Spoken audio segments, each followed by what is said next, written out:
Hello दोस्तों, पिछले video में हमने सॉइल के फेज डायग्राम के बारे में पढ़ा था। अब हम पढ़ेंगे कि सॉइल में जो है रिलेशन कैसे कैसे स्थापित किया जाता है और कौन कौन से रिलेशन होते हैं। ठीक है, तो आइए चलिए देखते हैं।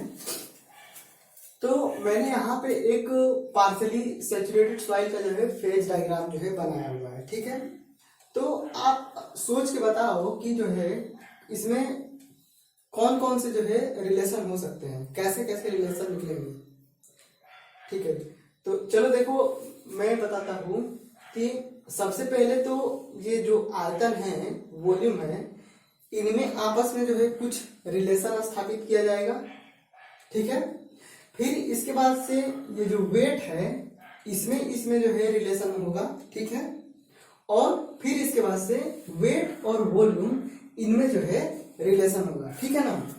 तो सॉइल में देखो ये जो जितने भी सारे रिलेशन हैं या जितने भी सारे फार्मूले हैं, ये सब जो है कहीं ऊपर से जो है उतर के नीचे नहीं आए। ठीक है ना, इसको जो है हम ही ने यहीं पे अपने समझने के लिए, पढ़ने के लिए, नॉलेज के लिए कि ताकि आगे और भी सारी कठिन चीजों को समझने में आसानी हो, इसके लिए हमने इन सारों को बनाया है। ठीक है, अगर आप भी कोई नई चीज खोज रहे हैं या पढ़ रहे हैं जिसको कभी किसी ने नहीं किया, तो आप उस चीज को कर डालिए और आप वही सारे दुनिया को बता दीजिए, तो आप हो जाएंगे साइंटिस्ट, हो जाएंगे इंजीनियर। ठीक है, कुछ नहीं होता है, जो वास्तविक चीजें होती हैं उसी को हम अपने तरीके से समझने के लिए, इसको तो किसी ने लिखा होगा ना, तो जिसने सबसे पहले लिखा वही उसका नाम हो गया। ठीक है, तो इसी तरीके से हम समझने के लिए इसमें जो ये जो दूसरा चैप्टर है इसमें बहुत सारे रिलेशन स्थापित किए गए हैं ताकि आगे और भी कठिन चीजों को समझने में आसानी हो। ठीक है,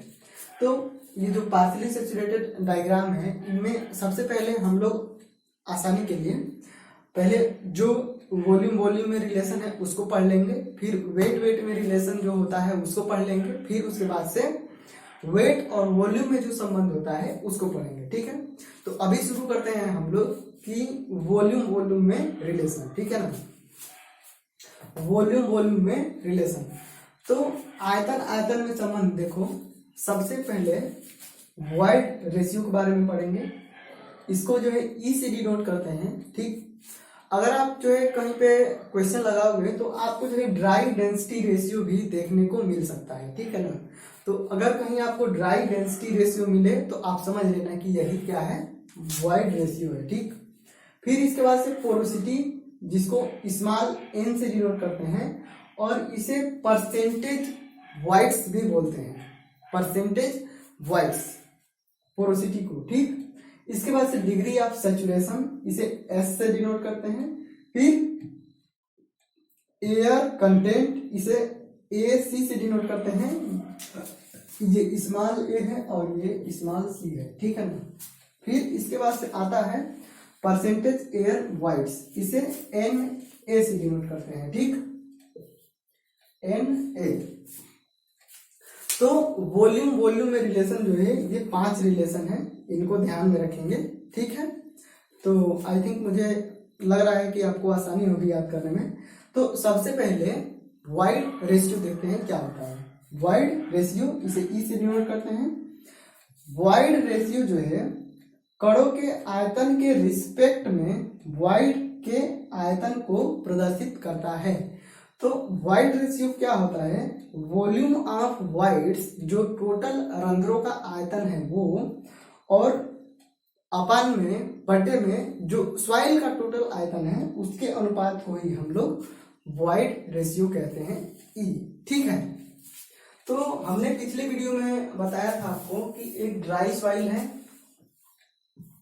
आप एक ड्राई सॉइल ले लो, है ना, और उसमें क्या रहेंगे, उसमें कण रहेंगे और उन कणों के बीच में क्या रहेगा, गैप रहेगा, खाली स्थान रहेगा। ठीक है, तो वो जो सारे कण हैं उनका कुछ ना कुछ आयतन होगा और वो जो खाली स्थान है उनके बीच में उसका भी कुछ ना कुछ जो है आयतन होगा, दोनों का होगा।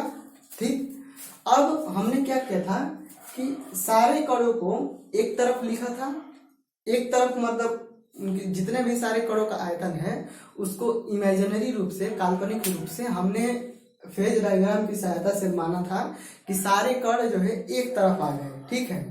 तो उनका कुछ ना कुछ आयतन था और फिर जितने भी सारे वॉइड्स थे वो एक तरफ चले गए, है ना। तो सारे कण जो है एक तरफ आ गए और जितने भी सारे वॉइड्स थे वो एक तरफ चले गए, ठीक। तो ये हो गया वॉल्यूम ऑफ सॉलिड और ये हो गया वॉल्यूम ऑफ वॉइड्स, ठीक है। अब आप सोचो कि जो कणों के बीच में जो खाली स्थान है उसमें क्या है, ड्राई कंडीशन है, तो अभी उसमें केवल हवा भरी है, ठीक। अब आप उसमें थोड़ा सा वाटर मिला दो, तो थोड़ा सा वाटर मिला दोगे तो वो वाटर गया कहाँ, जो कणों के बीच में जो खाली स्थान था, जो वॉइड्स था, उसी में तो वाटर चला गया ना। तो जो टोटल वॉइड्स था उस टोटल वॉइड्स के कुछ हिस्से में, कुछ वॉइड्स में जो है वाटर चला गया, तो ये टोटल वॉइड्स हो गया और इसी वॉइड्स के जो कुछ हिस्से में जो है वाटर आ गया, है ना। तो अब ये वाटर आ गया तो इस वाटर का तो कुछ आयतन होगा, तो ये हो गया वॉल्यूम ऑफ वाटर और ये क्या हो गया, और बाकी जो वॉइड्स है उसमें कुछ नहीं है तो क्या है, एयर है, तो ये हो गया वॉल्यूम ऑफ एयर, ठीक। अब हमने यहाँ पे लिखा है वॉइड रेशियो का फॉर्मूला E इक्वल टू जो टोटल वॉइड्स का आयतन है वो और अपान में वॉल्यूम ऑफ सॉइल सॉलिड, ठीक है, ठीक। अब आप सोचो कि आप फील्ड में गए तो आपको ऐसा भी मिल सकता है कि अब पृथ्वी है तो इस पे हर तरह की कंडीशन है, तो इस पे कई प्रकार की सॉइल मिलेगी, है ना। तो उन सॉइल में कुछ सॉइल आपको ऐसी भी मिल सकती है कि एकदम लूज कंडीशन में हो, लूज मतलब फुल का, आप जानते हो लूज एकदम। तो जब सॉइल लूज कंडीशन में रहेगी तो उसमें हवा ज्यादा भरे रहेगा, ठीक है। आपको कहीं ऐसा भी मिल सकता है कि जो सॉइल है वो एकदम डेंस कंडीशन में हो, ठीक है। तो डेंस कंडीशन में रहेगी तो उसमें जो वॉइड्स हैं, जो खाली स्थान है, गैप है, वो कणों के बीच में जो गैप है वो क्या रहेगा, कम रहेगा, ठीक है। अब कभी कभी ऐसा भी हो सकता है, आपको मिल सकता है कि देखो ऐसे नहीं, ऐसे आप जब जाओगे फील्ड में तो आपको ऐसे देखने को मिलेगा कि सॉइल एकदम लूज कंडीशन में हो, तो उस कंडीशन में ये वॉल्यूम ऑफ सॉइल सॉलिड जो है कम रहेंगे और वॉल्यूम ऑफ वॉइड्स जो है ज्यादा रहेगा, है ना। अब आपको ये भी मिल सकता है कि सॉइल जो है एकदम डेंस कंडीशन में हो, तो डेंस कंडीशन में रहेगी तो उस टाइम जो है वॉल्यूम ऑफ सॉइल जो है, सॉइल सॉलिड जो है ज्यादा रहेंगे और वॉल्यूम ऑफ वॉइड्स क्या रहेगा, बहुत ही कम रहेगा, ठीक है। अब कहीं कहीं ऐसी भी स्थिति बन सकती है कि जितने सारे वॉल्यूम ऑफ सॉइल सॉलिड हैं और ये वॉल्यूम ऑफ जो वॉइड्स है दोनों क्या हो, आपस में बराबर हो, है ना। इस वाले केस के लिए क्या हो सकता है कि वॉल्यूम ऑफ सॉइल सॉलिड और वॉल्यूम ऑफ वॉइड्स जो है दोनों आपस में बराबर हों, और इसमें क्या है कि वॉल्यूम ऑफ वॉइड्स जो है वॉल्यूम ऑफ सॉइल सॉलिड से ज्यादा है और इसमें क्या है, वॉल्यूम ऑफ वॉइड्स कम है वॉल्यूम ऑफ सॉइल सॉलिड से। तो आपको जो है नेचुरल कंडीशन में ये तीन स्थितियां जो है देखने को मिल सकती है, ठीक है कि नहीं। तो ये स्थिति कब मिलेगी, जब सॉइल बिल्कुल लूज होगी, तो लूज होगी तो उसमें कणों के बीच में जो है खाली स्थान, गैप, रंध्र जो है ज्यादा होंगे, ठीक है। तो ये फेज डायग्राम बनेगा। फिर अब देखो, अब यहाँ पे मैंने वॉइड्स लिखा है केवल, ठीक है ना, इसमें वाटर भी हो सकता है, मैंने ये नहीं कह रहा हूं कि इसमें वाटर नहीं है, यहाँ पे वाटर भी हो सकता है, समझ रहे हो, इसमें भी वाटर हो सकता है, इसमें भी वाटर हो सकता है, नहीं भी हो सकता है, ठीक है। तो बस केवल मैं वॉइड्स रेशियो के बारे में बता रहा हूं। तो जब सॉइल लूज कंडीशन में रहेगी तो जो क्या है, जो वॉल्यूम ऑफ वॉइड्स है वो ज्यादा रहेगा। अगर वो बहुत डेंस कंडीशन में हुई तो ये जो वॉल्यूम ऑफ वॉइड्स है ये कम रहेगा, है ना। उसके बीच में, कणों के बीच में जो रंध्र रहेंगे वो बहुत ही कम रहेंगे तो वो रंध्र अगर ड्राई कंडीशन में होगी तो हो सकता है कि केवल रंध्रों में आयतन एयर हो, अगर पार्शियली सेचुरेट होगी तो उसी थोड़े से रंध्रों में वाटर भी हो सकता है और एयर भी हो सकती है। अगर सेचुरेट होगी तो इन सारे रंध्रों में वाटर पूरी तरीके से भरा भी हो सकता है ना। और ऐसा भी हो सकता है कि सॉइल ऐसी कंडीशन में हो जिसमें कि उसके सारे कणों का आयतन और जो उसके बीच में जो गैप हैं वो दोनों आपस में बराबर हो जाए, ठीक है। तो ये 3 कंडीशन जो है आपको मिल सकती है। तो अगर आप वॉइड रेशियो निकालोगे, ठीक है ना, तो इस कंडीशन के लिए क्या होगा, वॉइड रेशियो E बराबर volume of void upon volume of soil solid है, और ये दोनों जो क्या है आपस में बराबर है, ठीक है। तो जब आपस में करोगे बराबर है तो ये क्या आ जाएगा, E इज इक्वल टू 1, ठीक है, इस कंडीशन के लिए। अब इसके लिए क्या होगा, E बराबर वॉल्यूम ऑफ वॉइड्स और upon volume of soil solid है, ठीक है ना। तो अब आप देख रहे हो कि ये वॉल्यूम ऑफ वॉइड्स जो है वॉल्यूम ऑफ सॉइल सॉलिड से ज्यादा है, तो ये ऊपर वाला ज्यादा है और ये नीचे वाला कम है। तो जब इसको भाग दोगे तो E का मान क्या आएगा, 1 से ज्यादा आएगा कि नहीं आएगा, ठीक है। अब इस कंडीशन के लिए हम लोग देखेंगे, इस कंडीशन के लिए तो E बराबर volume of voids upon volume of soil solid है, ठीक है। अब आप इसमें देख रहे हो कि ये जो वॉल्यूम ऑफ वॉइड्स जो है रंध्रों का जो आयतन है वो सॉइल के कणों के आयतन से क्या है, कम है।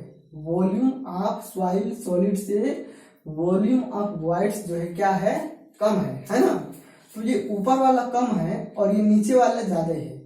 तो आप बताओ, ये ऊपर वाला कम रहेगा और ये नीचे वाला ज्यादा रहेगा तो क्या कभी ये 0 हो सकता है, 0 जो है नहीं हो सकता, ठीक है ना। लेकिन आप जब भाग दोगे तो आएगा क्या, ये 1 से कम आएगा, ठीक है, और ये 0 से ज्यादा ही रहेगा, समझ रहे हो। ये वॉल्यूम ऑफ वॉइड्स जो है कम है तो ये 0 नहीं हो सकता, 0 से अधिक ही रहेगा लेकिन 1 से कम रहेगा, है ना। और नीचे वाला जो है ज्यादा है, तो जब कम में ज्यादा का भाग दोगे तो वो वाइड रेशियो का जो मान आएगा वो 0 से ज्यादा और 1 से कम होगा, ठीक है, दोनों के बीच में होगा, ठीक। तो ये सारी जो है कंडीशन बन रही है। तो अगर मैं इसको एक ही बार में कहूं कि वाइड रेशियो जो है कितना होगा, एक ही बार में मुझे कहना है, ठीक है। तो देखो मैं यहाँ पे देख रहा हूं कि 0 और 1 के बीच में आ रहा है, यहाँ पे 1 से ज्यादा आ रहा है और यहाँ पे 1 के बराबर आ रहा है, ठीक है ना। तो मैं इस सारे को मिला के कहूंगा तो ये कह सकता हूं कि जो वाइड रेशियो है वो हमेशा 0 से जो है ज्यादा रहेगा, ठीक है। अब देखो अब जो है सॉइल के कण है उनमें खाली स्थान है, रंध्र है उनमें। तो अब पिछले वीडियो में हमने डिस्कस किया था कि वो 0 तो हो ही नहीं सकता, मतलब कितना हुआ आप सॉइल को डेंस कर लोगे तो उनके कणों के बीच में कुछ ना कुछ तो खाली स्थान रह ही जाएगा, ठीक है ना। तो जब खाली स्थान रह जाएगा, वॉइड्स रह जाएंगे, तो जाहिर सी बात है कि वाइड रेशियो को आना ही है। अब ये नहीं रहेगा तो 0 से ज्यादा ही आएगा, है ना। तो इन सारे को मिला के हम जो है कह सकते हैं कि वाइड रेशियो का मान जो है 0 से ज्यादा होगा। अब देखो 0 से ज्यादा कह दिया तो हमने 0 और 1 के बीच में भी हो सकता है, 1 के बराबर भी हो सकता है और 1 से ज्यादा भी हो सकता है ना। तो यहाँ पे आप लिख लेना वाइड रेशियो का मान जो है हमेशा 0 से ज्यादा होता है, ठीक है। और इसको जो है ध्यान में रखना, वाइड रेशियो का मान हमेशा 0 से ज्यादा होता है। एग्जाम में जो है यही पूछेगा या इन तीनों में से कोई भी कंडीशन दे के जो है आपको पूछ सकता है, ठीक है ना। ज्यादातर तो यही पूछता है। तो इस वाले वीडियो में हमने वॉल्यूम रिलेशन में पहला वाला तो पढ़ लिया, वाइड रेशियो, ठीक है।